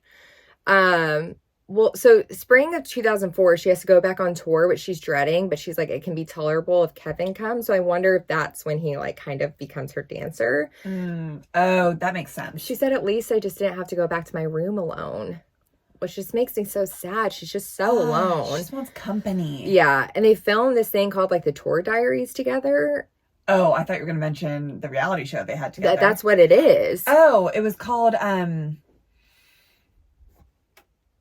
thought it was Tour Diaries, but she did say something else and I was like, what is this? And I don't remember at all. It was something like chaotic. It was like all of his cam footage of her. Yeah. Yeah. Exactly. I watched it. It's really... They seem so fucked up the entire time. I'm sure that, well, he's like, she says she doesn't do hard drugs, that she just does Adderall. Or she did at that time. No, she was probably on a lot of Adderall, which is Adderall essentially like is, cocaine. Exactly. It will fuck you up. So if you're taking a 20 that. milligram or whatever, like you are probably... And then if you're drinking on top of that too. Yeah, that makes sense. Yeah. So they, she asks him to marry him and he says no, but then he proposes. And then she just hates this tour. She said it was way too sexual and she felt uncomfortable doing it. And she would just pray all the time to like break an arm or break a leg so that she didn't have to do it anymore. Her and Kevin get married in the fall. They have a surprise ceremony. Never forget the photos. We were passing around the photos today. Wow. Well, they do change into juicy tracksuits and go to a club after. Honestly, I would recreate that at my wedding. Honestly. You're like, we are brainstorming here. Write it down. Well, write it down. I mean, like with her butt said Mrs. Federline, right? Yes. Never forget. And the white juicy tracksuit. It's so good, though. It is good. It's so of the time. And I think that this marriage just kind of gives her some like confidence and a little bit of stability in the beginning. She changes managing groups. And then she tells her fans, like, I need to take some time off and have a break. And she starts saying like no to things for the first time in her career. Good. We love that. We love that. But then she gets pregnant, and she said of being pregnant, two things were true for her. She loved sex and she loved food. Oh. Like, well, yeah. She said everything else about pregnancy was pretty awful. Oh, like in being pregnant. In being pregnant. Oh, yes, I see. Exactly. Nothing else brought her much pleasure. She said she was just so mean when she was pregnant. Oh, God. I mean, hey, we love the honesty. Do you remember hearing about the story when she goes on the set of Zoe 101? No. So one of the actresses, I remember seeing an interview a few years ago where she was like, Jamie Lynn was awful to me. And one time Britney came on set and came into my dressing room and screamed at me, and Britney Spears apologizes to the actress in the book. So, well, I remember when she announced her pregnancy at that red carpet, she's wearing a blue tank top that says I've got the golden ticket, and the arrow points to her belly. Or was it bun in the oven? Or maybe it was golden ticket. I think it was golden ticket, because I remember being like, oh, she's so like clever. And she's brunette. T-shirts. I mean, this is her brunette era. This is her brunette era. Which, do you think she did that because he asked her too much like Jessica Simpson and John Mayer? She said that she dyed her hair black and then she tried to get it back blonde and it turned purple, but she didn't say because someone wanted me to. Okay, I was wondering this time. I know. So she said she was also very like standoffish at this time, that she's like, I'm growing a baby in here, everyone stay the fuck away. And that pregnancy was kind of a spiritual experience for her. And then Sean Preston was born on September 14, 2005. 3 months later, she gets pregnant again. Can you believe what her body went through? She was essentially pregnant for 2 years straight. Oh my God, I did not know that. Yeah. And this time of her life is just filled with so much sadness and loneliness. Like, the world has completely turned against her. The paparazzi were vultures. It is terrifying. Everything she did with the babies was chronicled. She got cornered and just started sobbing at like the Malibu Country Mart, which they have signs now up at Malibu Country Mart that's like no paparazzi zone.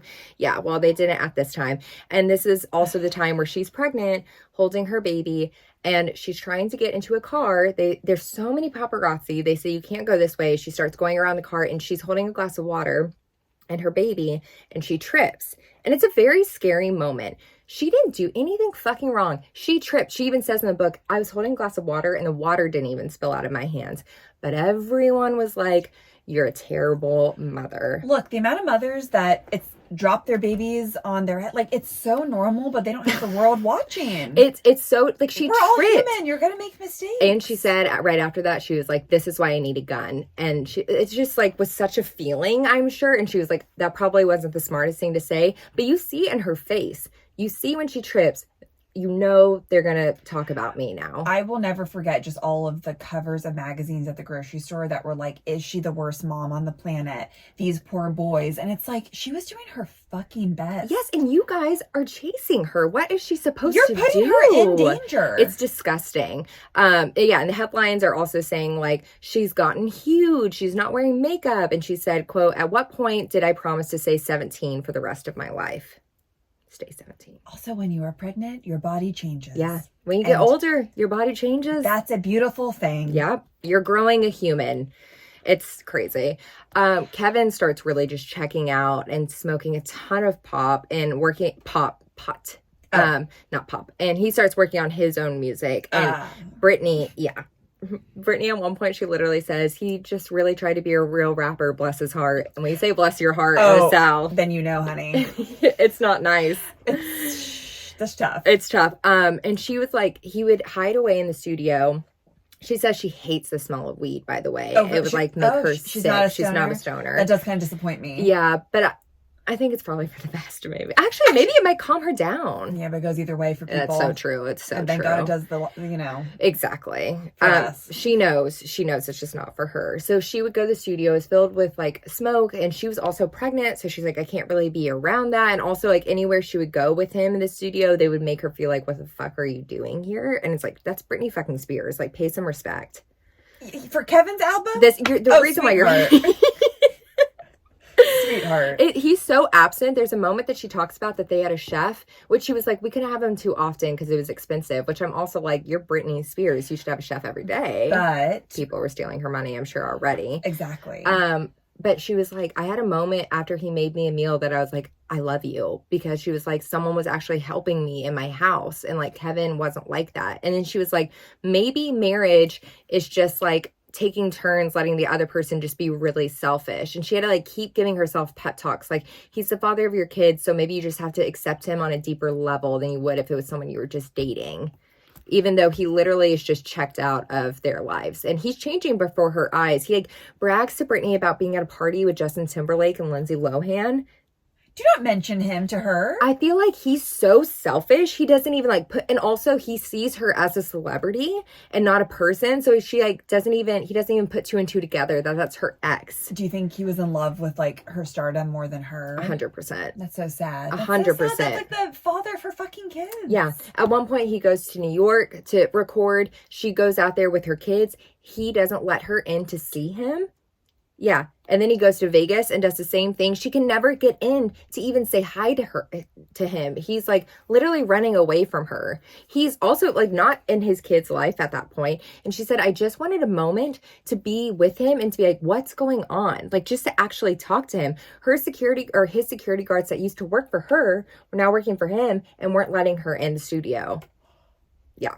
How crazy must that make you feel? Oh, that makes me feel sick. This is the second time I feel like actually sick during this episode. Yeah. And then it's at this time also that like Matt Lauer does an interview with her that's like, that he asks her questions like, are you a bad mom?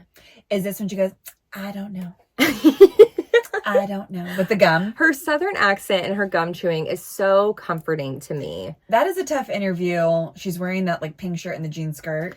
Also, I need to rewatch it, but like Matt Lauer, you're a predator. You're disgusting, and we hate you, and I don't want to hear from you. So like, who cares? Are you a good dad? Oh, he goes, what will it take for the paparazzi to leave you alone? I don't know. That's right. Because she says in the book, she was like, that's a great question. What would it take? Nothing. Like he's like, why didn't you go live somewhere in the middle of nowhere? It's like, it's not that simple. Also, like she has to work and her work is in LA. Exactly. It's crazy. Like, again, then it's her fault. This is how she will support her sons. Yeah, so exactly. Like, but then she's a bad mom. So Kevin and her moved to LA and they build a house that's like her safe haven. And she talks about changing the design in her house to be all marble, like all white marble. It's like what her house looks like now. I know. Her house is really, well, she said the interior designer was like, no. And then she just like goes off on him.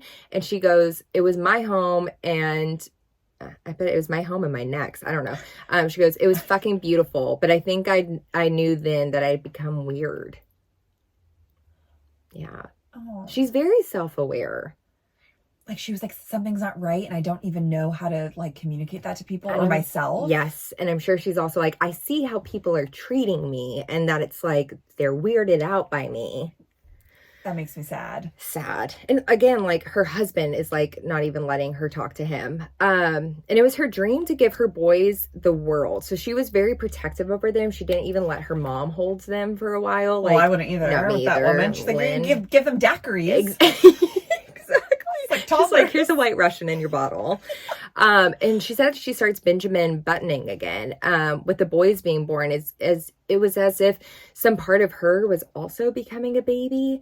And she was experiencing prenatal depression, which is like also, I think it's when you're super anxious and angry really easily. So it's not postpartum. It's this other thing. I think it's when you I'm speaking very out of turn. I don't know. But it's traumatic. And she said, with Kevin away so much, no one was around to see me spiral, except every paparazzo in America. They would scale the walls of her house. Oh, no, never mind. Okay. I was like, maybe you're going to talk about it. What? Did she start dating a paparazzi? She does. Okay. Who was 10 years older than her and married, and she didn't realize that she was the mistress at the time. And we'll kind of get to that point, but sorry. No. I mean, there's just so much here, but we're here. Okay, yeah. So she starts making the album Blackout, though, and this is her favorite album that she's ever made. Really? Yes. So Blackout is Give Me More? Give Me More. God, there's another. Piece of Me. Piece of Me. Yeah. And she said that she felt so creative and fun. And that I think she got to be like more experimental with this album. Well, it's like her darker album, like not even in a sexual way, like more of like a fuck you way. Yes, exactly. She said it was the easiest and most satisfying album she's ever made. And that was like a battle cry for her. After years of trying to please her parents, it was her time to say, fuck you. She does the music video her way, and she said that Piece of Me, or it's for Give Me More. She said that's the worst music video I've ever made, but she was like, but I got to call the shots on it. That music video is trash. I was like, huh. But again, like, I love that she's like, yeah, I know it's a terrible music video, like it's bad. Yeah. But I love that she can admit this stuff, and you know? And it's a great song. I mean, Britney is the queen of pop. And I just want to listen to her for the rest of the night. It's so satisfying. She tells her lawyers tell her that Kevin is going to file for divorce. So you should file for divorce, or he's going to. And she knows that it will make him look better publicly if she did it. So she doesn't want to embarrass him. And in 2006, when Jaden was 2 months old, she files for divorce. They both wanted full custody of the boys. She ends up having to pay all of Kevin's legal fees because she set the divorce in motion, even though she was told to set the divorce in motion. Did they have a prenup? They did have a prenup because they got married like spontaneously, and then they had to wait for it to be legal because they were rewriting the prenup. So I don't know exactly what that entailed, but it seems like she got screwed even though they had a prenup. So she didn't want to get divorced from him? I think she did, but I think she always maybe had it in the back of her. She said at one point, she was like trying to rationalize it with herself, that she was like, well, he's changed, but if he's changed, that may mean he can change again. Ladies. Yeah. We know. And it's sad because she didn't have any friends to be like, no, babe, you can do better. Or any context of like other healthy relationships. Exactly. So they both wanted full custody of the boys. All right, said that. And she's held responsible in the press for breaking up her family, and everyone's making fun of him, which she doesn't like either because that's the father of her children, you know? Just like she was with Justin, like just the villain. Yeah, exactly. And she said she's never known how to play the game in the industry. She's like, I don't present myself well. I know I'm a bad dresser. It's just how I am. She says all of this in the book. It makes me just want to hug her. Yeah. And she said, but I'm a good person and I can't play the game. She goes, I wasn't manipulative. I was just stupid. Quote, that's one thing Justin and Kevin ruined about me. I used to trust people, but after the breakup with Justin and then my divorce, I never really trusted people again. I got a list of names and yours is in red underline. Brittany, we got you. We got you. We write it down for you, Brittany. Truly. What do you need us to do? We'll do it. What do you need us to do? But you know who was the kindest when she needed it? Who? Paris Hilton. That does not surprise me in the least. Paris Hilton is a goddamn angel. I agree. And the trauma that she's been through, I'm sure she could connect with her that way. Kidding. Also, Paris doesn't need anything from Britney. I love that she dressed up as Britney. I know, same from Toxic. Yes, that's such a great costume. I love their friendship. And Paris at this time would like encourage her to go out there and have fun. A reminder that Britney is in her mid-20s. Like, and she used to never be able to go out, even like when she was dating Kevin. She's taking care of her kids. Oh my God. So now she gets her mom to like be a caregiver for the kids at night. And then she would go out with Paris. So she has their freaking grandmother watching them at home. That's like the safest person who could be watching her kids. And then when Britney would get back, her mother would rip into her and be like, you're a disgusting mother. You're a disgrace. And she's just living at her 20s. Yeah. But she's probably been like drunk a handful of times. Exactly. And then she said it's at this time that she like starts really getting into Adderall. And she said, but when she was out with Paris, like they weren't doing hard drugs. They were just getting drunk.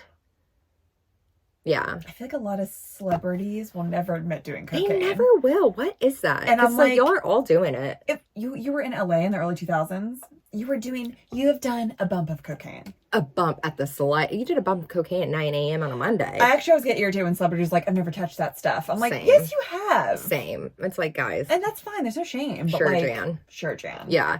But yeah, her mom's just making her feel so guilty. She goes, no matter how many fans I had in the world, my parents never seemed to think I was worth much.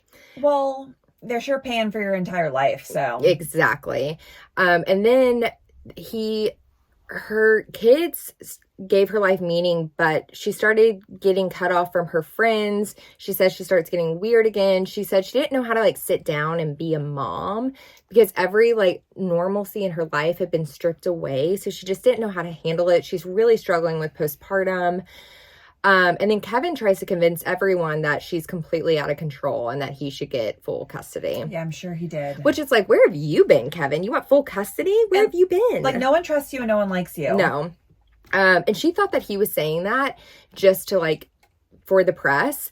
But what was I about to say? But he took her kids away from her for like weeks and wouldn't give them back. And one of these times she goes and tries to get her kids back and he refuses. And so the paparazzi are following her and she's like, you guys want something to look at? I'm going to give you something to look at. And then she goes into a salon and she shaves her head. I understand why she did that. Like, as an adult now, that I'm just like, you wanted to change the narrative and take your power back. She was like begging to get her kids back and he was refusing. And she said, this was a fuck you to everyone. You want me to be pretty for you? Fuck you. You want me to be a dream girl? Fuck you. And this is also the time of the umbrella attack because she goes back to Kevin's house like the next night with her cousin and the paparazzi were swarming her. And it's like, she is trying to get her children back and you guys are taking pictures and she just has a breaking point. She knows that it was like silly to grab an umbrella, but it was like, that was all she had, the green umbrella in the car. And the paparazzi said in that one documentary, that was not a good night for her, but it was a good night for us because we got the money shot. The child custody stuff with Britney was just like the first time I think I ever, as a kid, like understood how dark these things can be. I know. It was so public. It was so public. It's so disgusting. Her mom wouldn't even look at her. She was like, my mom thought I was ugly now, and so she wouldn't even look at me. With the shaved head? Yeah. She was told that she would have to go to rehab if she wanted to get custody of her kids back. And so they forced her into rehab when she was like, I didn't have a substance abuse problem. I had a grief and rage problem. Like, which literally. I also don't even think you had a rage problem. I think that you were pushed to your limits. I think she was a mother that wanted to be with her children. Exactly. And you'll do anything you can. Well, that's what one of her friends was like.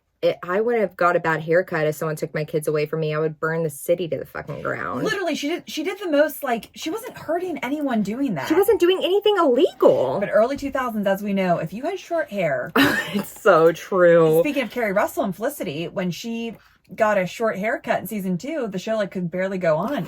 We don't know what to do with this The anymore. You're ratings the dropped devil. by like 90%. Yeah. Well, she finally gets 50-50 custody of her kids, and then she's out of rehab. Her team forces her to perform at the 2007 VMAs. They're like, you need to show everyone that you're okay. And she's like, I'm not okay. Is this the Give Me More with the black hair and the nails missing? I think it's blonde hair. But her hair and makeup does not look great. And also it had been less than a year since she had her son, and people were pissed that she didn't have a six-pack.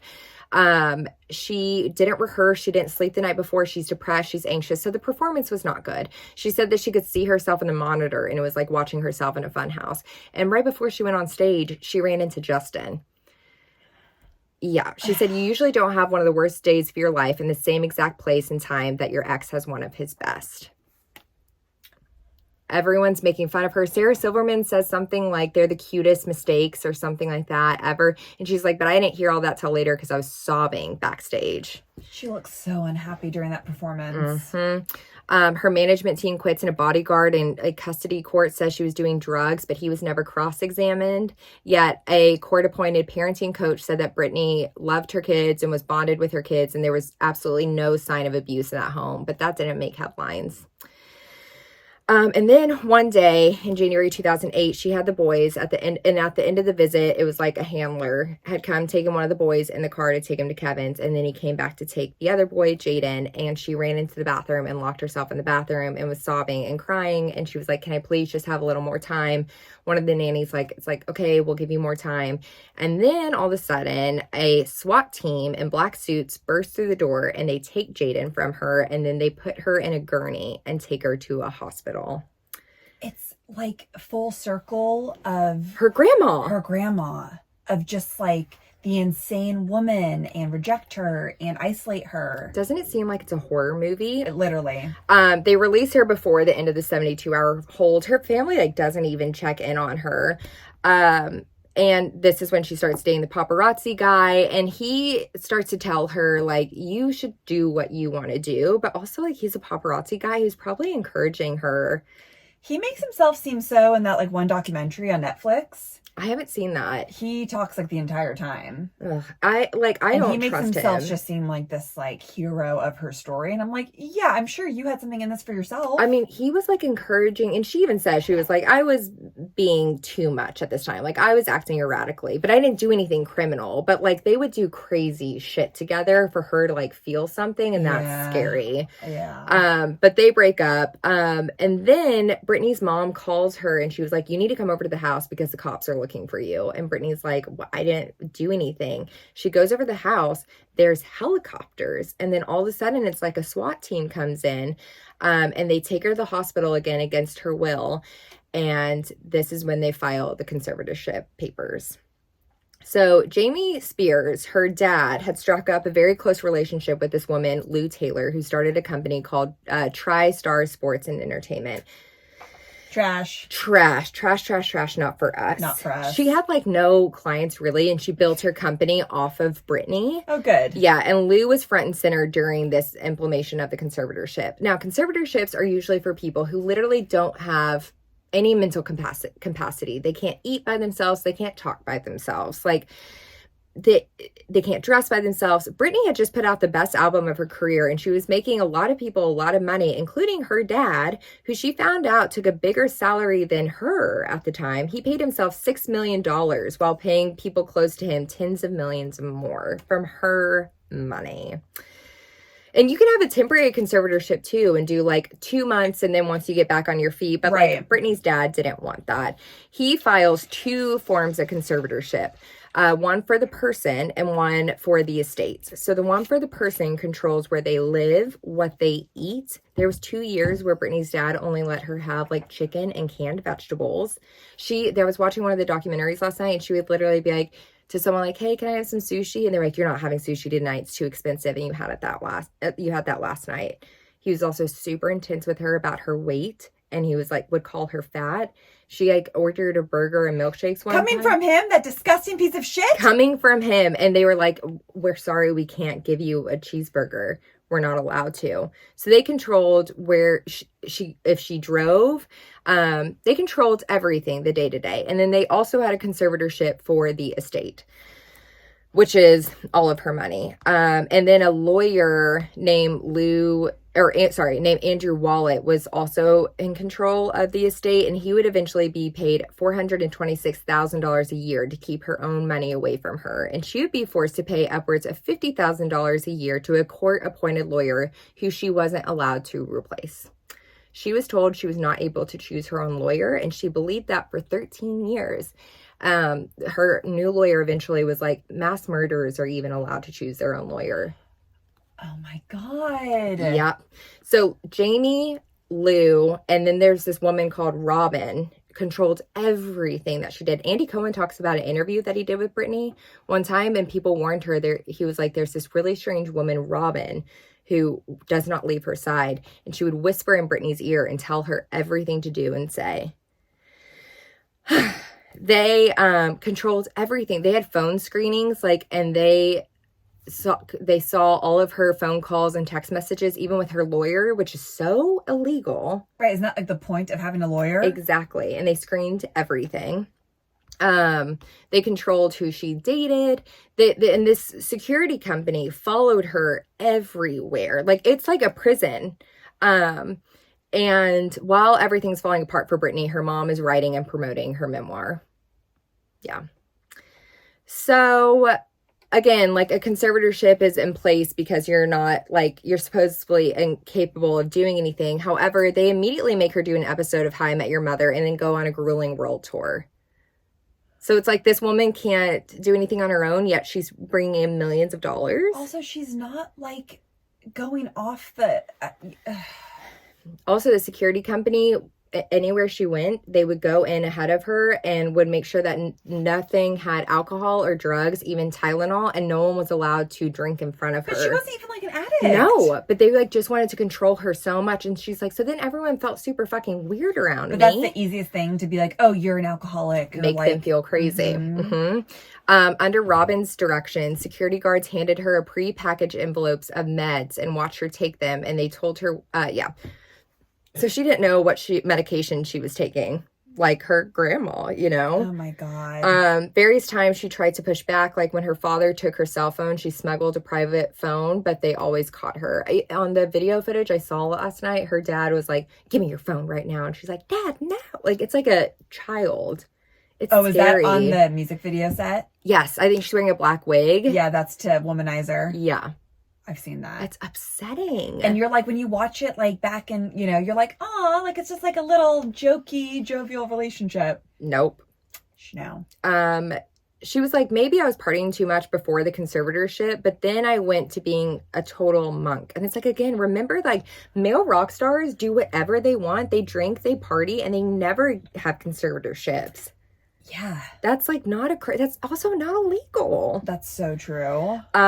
She couldn't leave. Like, she was told what to do for 13 years. She said it was like Groundhog's Day. The circus tour grossed more than $130 million. Lou Taylor's company, TriStar, got 5% and flat fees through the conservatorship, and her dad got a percentage, plus through the conservatorship, $16,000 a month. And she did it all for the boys. If she played by the rules, she was reunited with her boys. And she did everything to appease Kevin too. She paid his legal bills, child supports, plus thousands more a month. She said, quote, my freedom in exchange for naps with my children. It was a trade I was willing to make. There's nothing I love more, nothing more important to me on earth than my children. I'd laid down my life for them. So I thought, why not my freedom?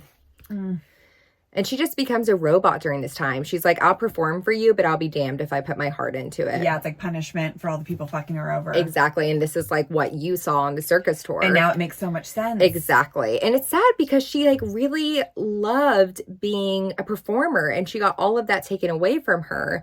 And she said that she realized that she was losing pieces of myself. Quote, this is what's hard to explain, how quickly I could facilitate between being a little girl and being a teenager and being a woman because of the way they had robbed me of my freedom. There was no way to behave like an adult since they would treat me like an adult, or behave like an adult since they would treat me like an adult. So I would regress and act like a little girl. But then my adult self would step back in, and only my world didn't allow me to be an adult. So it makes sense why she's the way that she is. Yeah. She does X Factor. Her parents get back together because her mom said that she liked that Jamie had a job now. Raise the bar. Well, the job being putting your daughter in a prison. And just getting a percentage of all of her. And stealing from her. She gets offered a Vegas residency. And she actually takes it, and she's actually kind of excited about it at first. Well, honestly, it's a good gig. It's a great gig. If you're not Britney, because she probably made no money off of it. Exactly. And like they didn't let her change the set once. Because at the beginning, she's like, oh, this is fun. She loved the fan energy. But also she gets caught. This guy that she was kind of dating was super into fitness. And so he gave her these like over-the-counter like energy pills, which probably aren't great also. Oh, God. And she mentions these pills like 5 times. Jax, which I'm like, Jax. Which I'm like, also, you probably shouldn't be on these. Right. But her dad sends her to rehab for it. And then she was scared because she was like, there was actually drug addicts here, and it was a little scary to be there on my own. And then he sends her to AA, mandating that she goes 4 times a week to the same meeting every time. Maybe you should go to AA. Literally. Asshole. And she says she's actually really inspired by the women at AA and that they were like very strong. But other people have lives and they don't go to the same meeting all the time, every time. So it's just like she was also kind of alone there. Yeah. I know. She had an allowance of $2,000 a week, but if she wanted a pair of sneakers and the conservatorship didn't think she needed them, she was told no. She said it was like being in a cult, which, yeah. And one time her hairdresser saw her schedule and she was like, you need to take a break. That's too much. And then she never saw that hairdresser again. They got rid of her. Oh my God. Yeah. So by the third year in Vegas, she was over it because again, like she'd be like, why don't we add a song? And they're like, nope, we got to keep it exactly the same. Because she was also like, if I made creative decisions, people would see that I didn't need my dad as my conservator. So he didn't let her make any decisions. And she started saying that she was getting inspired by women like Reese Witherspoon. Well, Reese is a very inspiring woman. She really is. She was like, she's creative and she would like, take charge of things. Also, her dad kept her sons away from her in the doc that I watched. One of the people were like, well, we should check to see if Britney has the kids that week. And her dad was like, no, I'll take care of the kids. She just needs to work. It's so gross. I hate him. I hate him too. He sends her... So when they announced the Vegas residency, she was supposed to perform, and it's that time that she just walks into the car. Yes, where you're like, why are you not saying anything? Was like, what happened? Well, because she was like, I'm not going to do it because I don't want to do it anymore. And then she was like, at first everyone was acting really strange and like happy and fine. Then they send her to a mental institution and make her pay $60,000 a month for it. And it was like solitary confinement. Yeah, that's really going to help your mental health. Literally. They lock her up against her will for months. They put her on lithium just like her grandma. Stop. Yeah, it was the exact same. They just had like doctors rotating, like coming in and out, doing mental evaluations. And she said that this is when the Free Britney movement started because she disappeared. Mm-hmm. She did that weird thing where she walked in the car and then she disappeared and people were like, where is she? And she said that she had to be complacent at this place because if she ever fought back, they would be like, she's not well. She said it was like the Salem witch trials, again, a Rami, that you would, if you like put a woman in water and put a rock on her and she drowned, she wasn't a witch. But if she didn't drown, she was a witch. And if she did, like, whoopsie. She's like, that's how it felt for me. It's so unfair. It's a horror movie. And she would text her dad to be like, please let me out of here. And he was like, you need to stay. She would text Jamie Lynn. And Jamie Lynn was like, you just need to go along with it. Well, because Jamie Lynn's profiting off her conservatorship. So actually a nurse shows her that there's a Free Britney movement going on. And it gives her like some hope and some strength. Yeah, I know.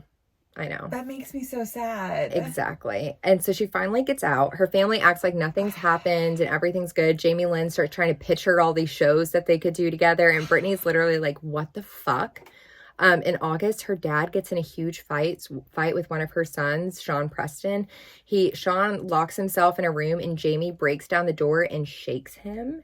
So Kevin, implemented or put in a police report and Jamie was banned from seeing the kids. But okay, sure, this guy is still like allowed to be in control of this woman, but he's doing this. Also, he's an alcoholic who was bankrupt.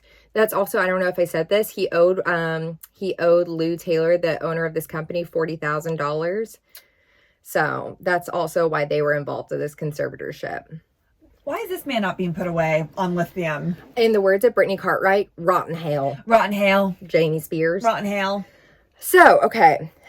So then Brittany starts getting on Instagram because she was like, this is the first step in showing people that I'm a real person. Look, and social media can be healing. It can be. She's like, I know people think I'm weird, but artists are weird and I'm just expressing myself. And as for the sexy photos, she was like, people have tried to sexualize me my whole life and I'm just trying to take control of it. Yeah, it's like some way that she can just figure it all out herself. Exactly. And she said she loves about Instagram. She loves seeing all the funny women on Instagram and it really inspires her, which I love that. And then COVID was also hard for her. She reaches out to her family in Louisiana and they're like, oh, we're out and about. We'll call you later. And they never do. She flies to Louisiana and sees that they've thrown away all of her childhood stuff at her home. So she said this was officially the time that she was like, and I'm actually done with my family forever. So she finds out she can hire her own lawyer. And on June 22nd, 2021, from her home in California, she calls 911 to report conservatorship abuse. Thank God. Thank God. And this is when the docs come out, and she's like, has mixed feelings about the docs. Cause like on one hand, yes, I'm glad that you guys are coming to my defense. But on the other hand, like it feels a little icky and like feels like you're capitalizing on my pain again. Yeah. And there's a lot of people, she didn't know that people were making the docs. So then you see people close to you talking about it, and it doesn't feel great. She finally gets to speak in her own words on a phone call to the judge, and it's like that phone call heard around the world. And the judge said, thank you for speaking. And she said it was just such a relief for her. And she finally gets a new lawyer. She files first for removal of her father for being the conservator, and that goes through. And then they file for the conservatorship to be ended as a whole. And it happens pretty quickly. By November, the conservatorship was over and Britney was free. Since then, she did a song with Elton John. She got married. They were pregnant and she miscarried. And that was really hard for her. They announced like right when she found out she was pregnant, and then they lost it, and they had to announce to the world that they had lost it. And she was like, I was just so excited about it. She says she's like has mixed feelings on performing and like making music. I think the Elton John song helped her a lot. Didn't Elton John go to her wedding too? I think what's his face? What was his name? So the guy that she married. Oh, Sam Samari, maybe, or something? Something like that. I don't know too much about their relationship. I was just like, I mean, on this episode's a 2-hour episode. Like, how do I even get into their relationship? But they've since divorced, right? Yeah, they announced that they were getting divorced this year. Yeah. They've been married for 2 years now. I think they were only married for a year, but they have been together, I think, since like 2018 or something. I wonder what's going on. Yeah, I mean, people had like mixed feelings with, I mean, I think it was like how, you know, like he was like a aspiring actor, and like people were like, what? Yeah. And she's so mentally unwell right now. Like, what's going on? Exactly. Like, what is actually the relationship? Like, how can you be in her? And that's how they set up the conservatorship. Like, they would take blood tests of the men that she would want to go on a date with and make them sign an NDA and do background checks and blood tests on them. They did. Why blood tests? I don't know, to see if they had drugs in their system, but also just to scare people to like keep her alone. Like, they did everything to keep her isolated. And that's Britney Spears. Good God. I bet she does have a complicated relationship with performing. Because it's like, how can you then just wake up one day and be like, you know what?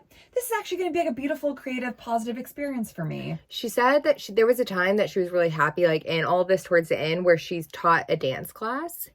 And I think that would be great for her to do more. From what I have discovered from her, she almost makes it seem like dancing is her passion. I think she's over singing or anything. I think she's finding therapy and healing and dancing right now. But also would love for her to explore singing more, like in a way where she can actually sing.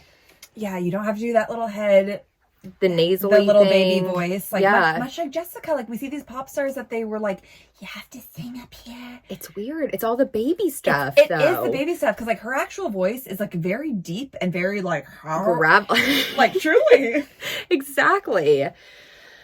Oh man. Well, good work, Claire. That was not an easy task to cover. I mean, she had so many things, like probably more than any subject we've talked about. There was just no way that I could make this under, again, 2 hours. Oh, like, honey.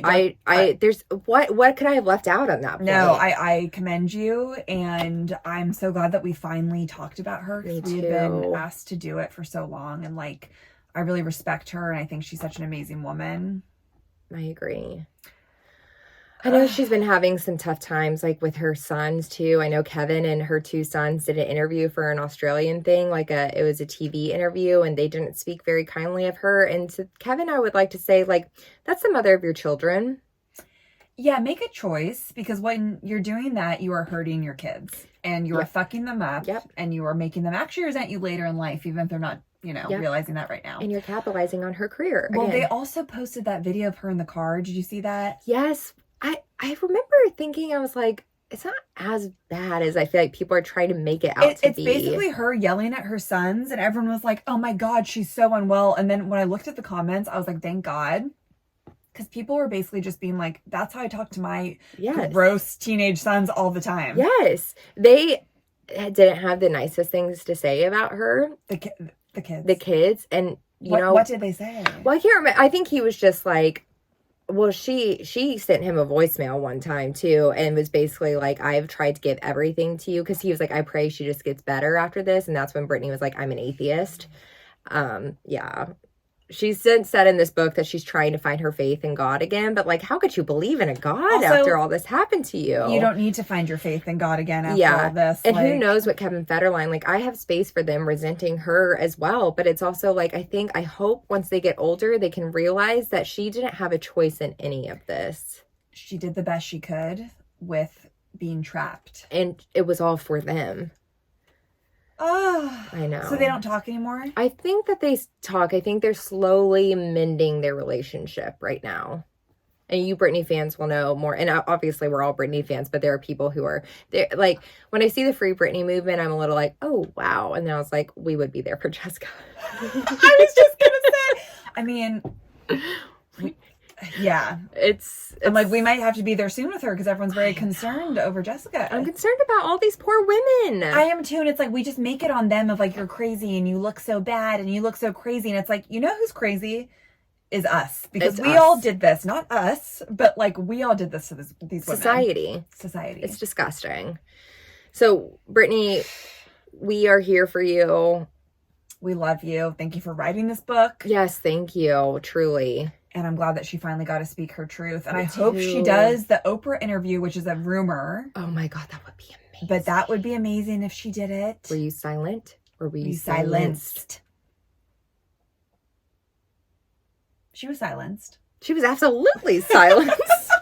Rotten Hale, Jamie Spears. Rotten Hale, Jamie Spears, Jamie Lynn Spears, Lynn Spears, Kevin Federline, and Justin Timberlake. And Robin and Lou, whatever her face is. All you little fuckers who didn't support our girl. Yeah. We got a list. I got a list of names, and yours isn't right underline. I check it once. And I check it twice. Oh! Yeah. Well, great job, Claire. Thank you. That was gorgeous. Thank you so much. Well, we hope you guys enjoyed this episode. I'm not even going to edit this. I'm going to like just upload. Don't Who's the time? Don't edit a single goddamn thing. Okay, great. Hopefully the sound's all good. I know, seriously. We'll see. If you're here, please follow us on Instagram and TikTok at Right Answers Mostly. You can watch this whole episode on YouTube. We usually have it on Spotify, but we're not recording there today, so check us out on YouTube. Give us a 5-star review and a comment. And please go buy merch. It's all up there on our link tree, everything. And wish us luck for our live show this weekend. Yes, it's all sold out at this point. So yeah, that's right. Catch you next time. Bye. But we love you. Bye.